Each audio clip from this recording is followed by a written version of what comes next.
नमस्कार बच्चों।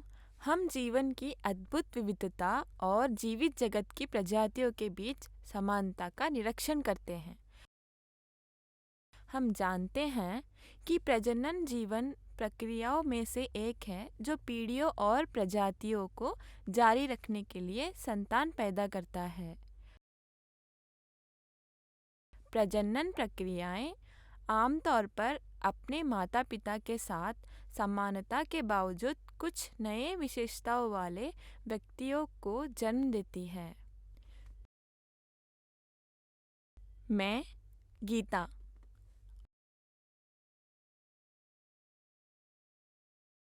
और मैं जीव विज्ञान के कक्षा 10 के पाठ्यक्रम में से एक और सबसे महत्वपूर्ण और रोचक विषय भिन्नता और आनुवंशिकता की व्याख्या करने के लिए हूँ। क्या आपने कभी सोचा है कि हम अपने माता-पिता से लक्षण और विशेषताएं कैसे प्राप्त करते हैं? हमारी कुछ विशेषताएं हमारे दादा-दादी से विरासत में मिली हो सकती है। हम एक पीढ़ी से दूसरी पीढ़ी में कैसे लक्षण विरासत में प्राप्त करते हैं? यह इसलिए है क्योंकि हम अपने माता-पिता से जीन विरासत में प्राप्त करते हैं। ये जीनों के कारण हमारी शारीरिक दृष्टि और जैविक कार्य होते हैं। उदाहरण के लिए आँख का रंग, बालों का रंग, नाक का आकार, कान के लोब का प्रकार आदि विरासत में मिलने वाले लक्षण हैं। सीखने के परिणाम।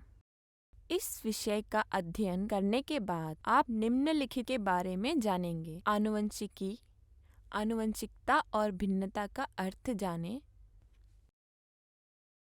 गुणसूत्र, डीएनए और जीन के बीच अंतर करें।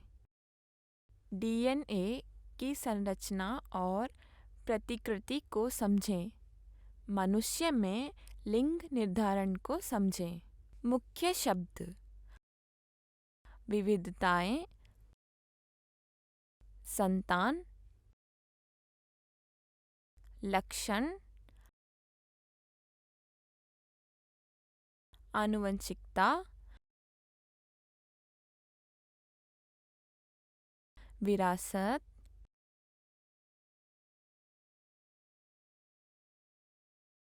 गुणसूत्र, गुणसूत्र बिंदु, कार्यसूत्र, अलिंग सूत्र।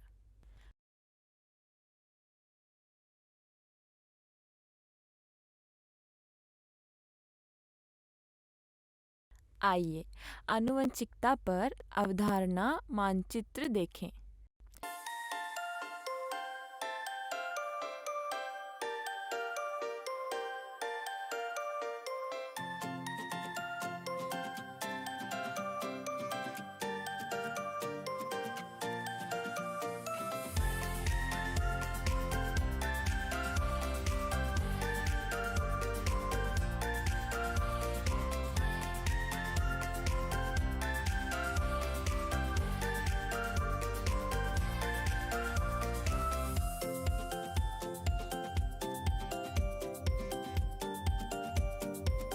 नए विशेषताएं और विविधताएं।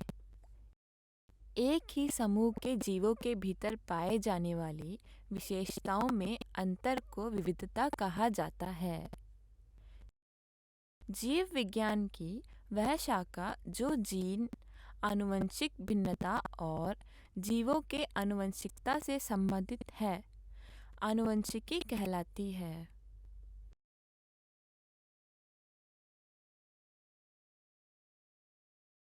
आनुवंशिकता एक पीढ़ी से दूसरी पीढ़ी तक विशेषताओं का संचार है।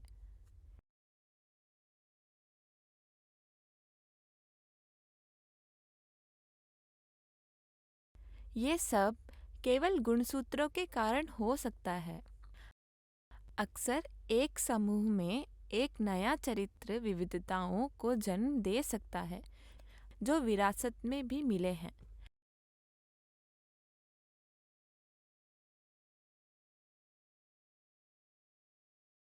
आनुवंशिकी के क्षेत्र में अग्रणी प्रयोग ग्रेगर जोहान मेंडल द्वारा आयोजित किए गए थे।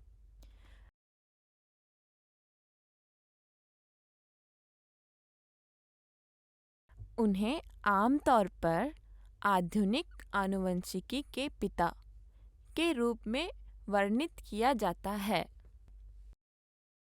हम अगले विषय में मेंडेलियन कानूनों और प्रयोगों पर चर्चा करेंगे और यहाँ हम आनुवंशिकता के आधार के रूप में डीएनए के बारे में जानते हैं।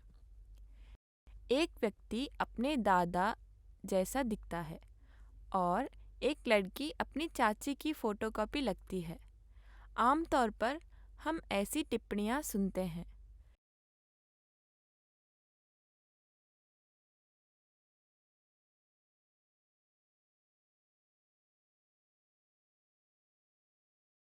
ये समानताएं विरासत में मिले लक्षणों का परिणाम है जो माता-पिता से संतानों में संचारित होती है। माता-पिता से संतानों तक पात्रों या लक्षणों के संचरण या पारित होने को आनुवंशिकता कहा जाता है। वह प्रक्रिया जिसमें लक्षण एक पीढ़ी से दूसरी पीढ़ी में पारित किए जाते हैं, विरासत कहलाता है। लक्षण कैसे व्यक्त किए जाते हैं?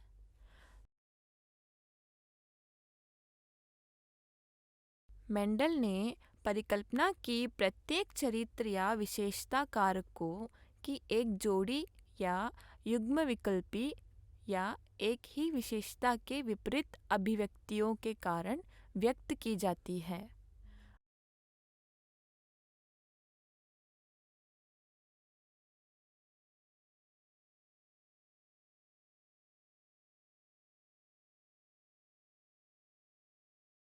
अब हम जानते हैं कि ये जीन कहलाते हैं।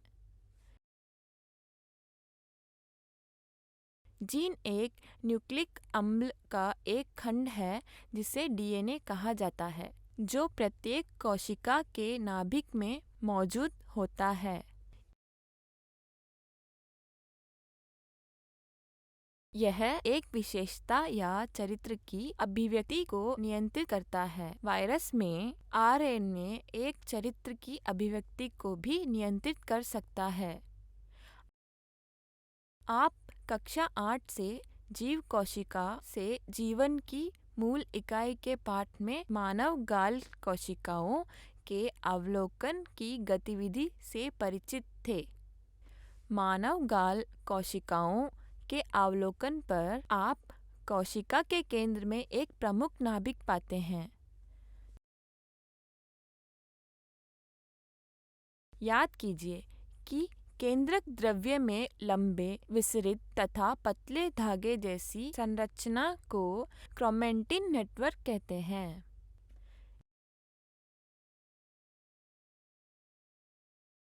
यह पतला क्रोमेटिन कोशिका विभाजन के दौरान गाढ़ा और दृश्यमान गुणसूत्र बनने के लिए संघनित होता है।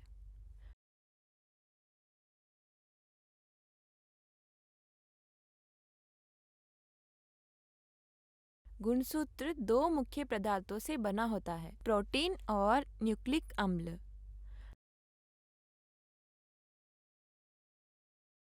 प्रत्येक गुणसूत्र में दो समांतर धारियां होती हैं, जिन्हें अर्ध गुणसूत्र कहा जाता है, जो गुणसूत्र बिंदु द्वारा एक साथ आयोजित किए जाते हैं। गुणसूत्रों के सूक्ष्म संरचना से पता चलता है कि प्रोटीन अणु डीएनए के अत्यधिक कुंडलित धागे से घिरे होते हैं।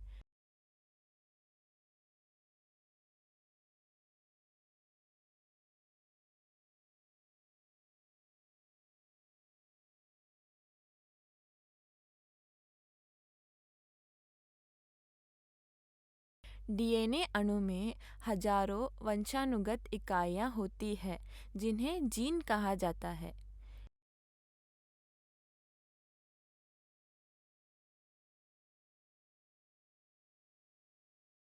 ये जीन एक व्यक्ति में हर विशेषता को नियंत्रित करते हैं।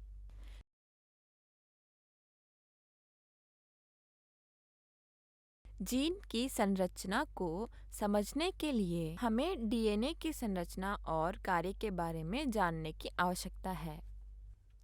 डीएनए की संरचना। डीऑक्सीराइबोज न्यूक्लिक एसिड डीएनए उच्च आणविक भार वाला एक वृहदणु है। यह आनुवंशिक सामग्री है जो आनुवंशिक जानकारी को एक पीढ़ी से दूसरी पीढ़ी तक ले जाती है। डीएनए कुछ पौधों और जानवरों के वायरस को छोड़कर लगभग सभी जीवों में मौजूद है।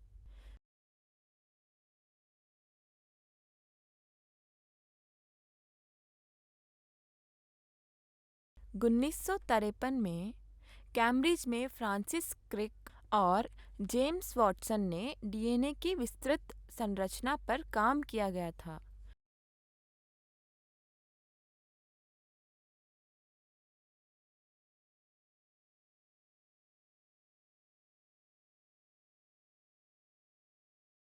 वाटसन और क्रिक को फ्रैंकलिन और मॉरिस विंकलिस के साथ संयुक्त रूप से नोबेल पुरस्कार से सम्मानित किया गया।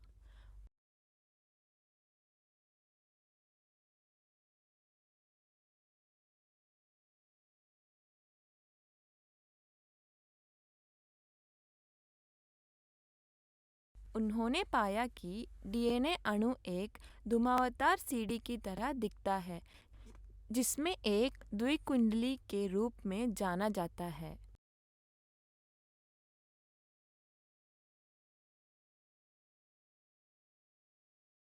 डीएनए के अणु में बहुन्यूक्लियोटाइड श्रृंखलाओं की एक जोड़ी होती है जो एक दूसरे के समांतर चलती है।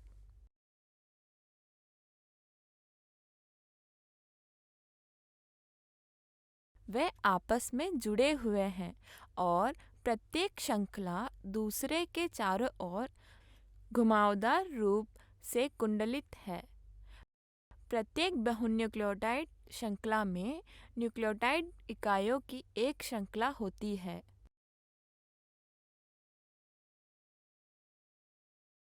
प्रत्येक न्यूक्लियोटाइड इकाई में 3 घटक होते हैं: डीऑक्सीराइबोज चीनी, फास्फेट और नाइट्रोजन बेस।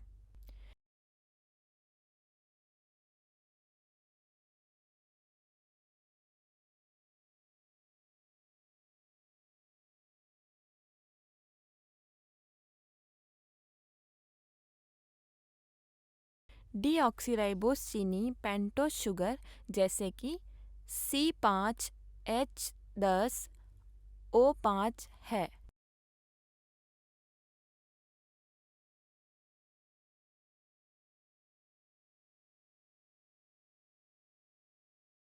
डीएनए में 2 प्रकार के नाइट्रोजन्स बेस होते हैं जिन्हें प्यूरिन कहा जाता है: एडेनिन और गुआनिन, पाइरिमिडाइन, साइटोसिन और थाइमिन।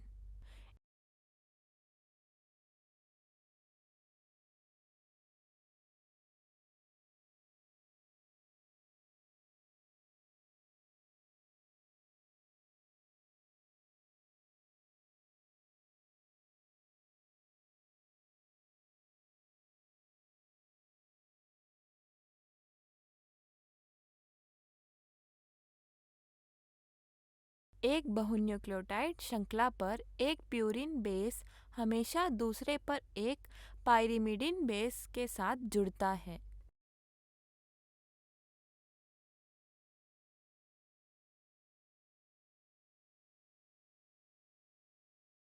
थाइमिन के साथ एडेनिन जोड़ें और साइटोसिन के साथ गुआनिन जोड़ें।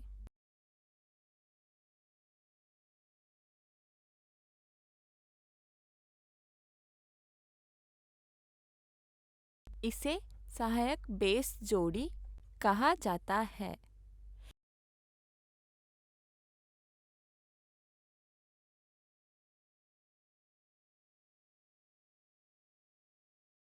इसलिए डीएनए अणु के दो श्रृंखलाएं हमेशा एक दूसरे के पूरक होते हैं, लेकिन वे समान नहीं होते हैं।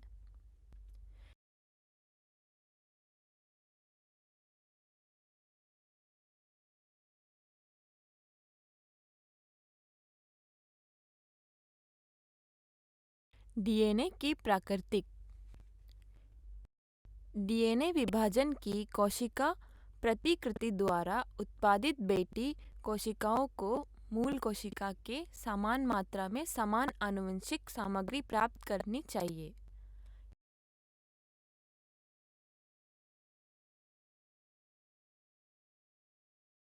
इस कारण से मातृ कोशिका में मौजूद आनुवंशिक सामग्री की मात्रा को दोगुना करना आवश्यक है।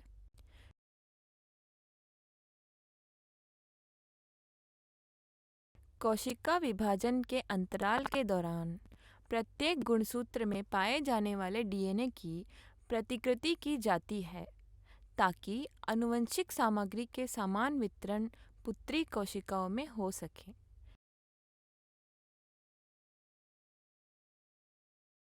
इस प्रक्रिया को डीएनए प्रतिकृत कहा जाता है। यह आनुवंशिकता की प्रक्रिया में एक बहुत ही महत्वपूर्ण घटना है। लक्षण डीएनए की रासायनिक प्रकृति द्वारा निर्धारित की जाती है और इसमें थोड़ा बदलाव विविधता का कारण बनता है।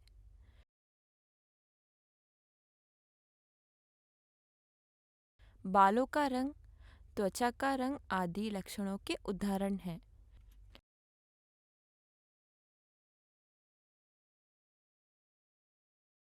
डीएनए की रासायनिक संरचना में थोड़ा सा परिवर्तन पुत्री कोशिकाओं में विशेषताओं या लक्षणों में परिवर्तन हो सकता है, जिससे विविधताएं हो सकती हैं। लिंग क्रोमोसोम की खोज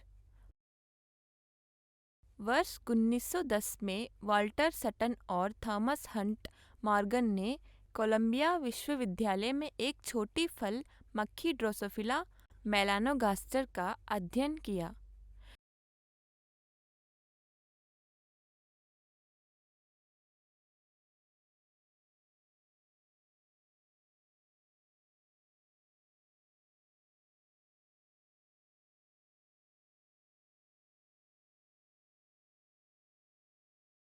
ड्रोसोफिला में लिंग संबंधित लक्षणों की खोज ने संकेत दिया कि जीन गुणसूत्रों पर है।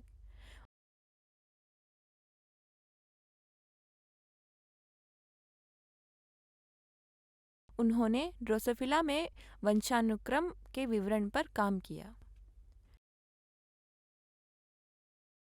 मनुष्य में लिंग निर्धारण हमने अपने माता पिता से अपने लक्षण विरासत में प्राप्त किए हैं। आइए देखें कि मनुष्य में लिंग का निर्धारण कैसे होता है। प्रत्येक मानव कोशिका में गुणसूत्रों के 23 जोड़े जैसे कि 46 होते हैं। 23 जोड़े में से 22 जोड़े गुणसूत्र कार्यसूत्र हैं।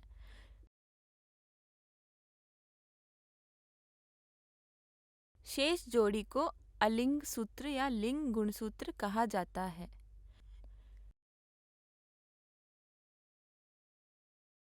ये दो प्रकार के होते हैं, एक X और दूसरा Y है।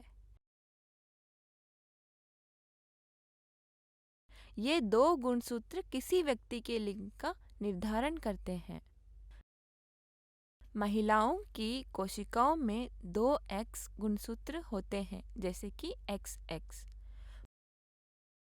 पुरुषों की कोशिकाओं में जैसे कि XY में एक X और एक Y गुणसूत्र होता है। एक महिला द्वारा उत्पादित सभी युग्मक का अंडे में केवल एक गुणसूत्र होते हैं।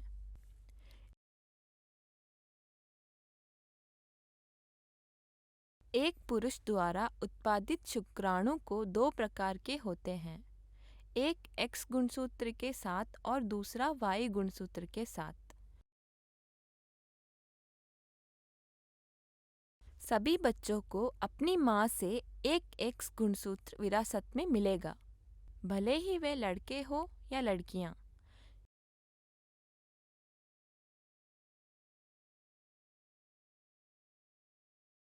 इस प्रकार बच्चों का लिंग उन गुणसूत्रों द्वारा निर्धारित किया जाएगा जो उन्हें अपने पिता से विरासत में मिले हैं।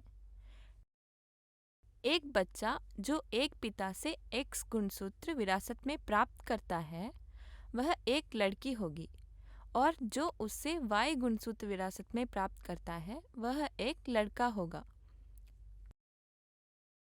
तो अब आप भिन्नता, आनुवंशिकता और वंशानुक्रम की मूलभूत सिद्धांतों को जानते हैं, और अगले विषय में मेंडेलियन प्रयोगों और नियमों पर विस्तार से चर्चा करेंगे।